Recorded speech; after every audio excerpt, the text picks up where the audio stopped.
అక్కడ మీకు ఉద్యోగ ఆపర్చునిటీస్ చాలా ఎక్కువ ఉన్నాయి. మంచి జీతాలు, మంచి ఒక ఇంజనీరింగ్ చదువుకున్న సాఫ్ట్వేర్ ఇంజనీర్ కంటే కూడా ఒక నర్స్కి ఎక్కువ జీతభత్యాలు ఇచ్చే పరిస్థితులు ఈరోజు జపాన్, జర్మనీలో ఉన్నాయి. మనం ఆ దేశాలతో భాష నేర్పించడానికి కూడా ఒప్పందాలు చేసుకున్నాము.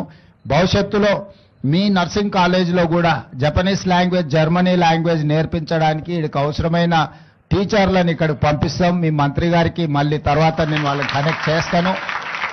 తెలంగాణ రాష్ట్ర ప్రభుత్వం జపాన్ ప్రభుత్వంతో, జర్మనీ ప్రభుత్వంతో ఇక్కడ మన విద్యార్థులకు ఆ భాషను నేర్పించడానికి, ఎందుకంటే మనకు బ్యారికేడ్ భాష మాత్రమే, అంటే వాళ్ళు ఏదైనా సమస్య చెప్పుకుంటే తిరిగి మనం తీర్చడానికి ప్రాథమికంగా భాష వచ్చినా చాలు. అందుకోసమని ఈరోజు ఆ దేశాలతో మనం ఒప్పందాలు చేసుకున్నాం.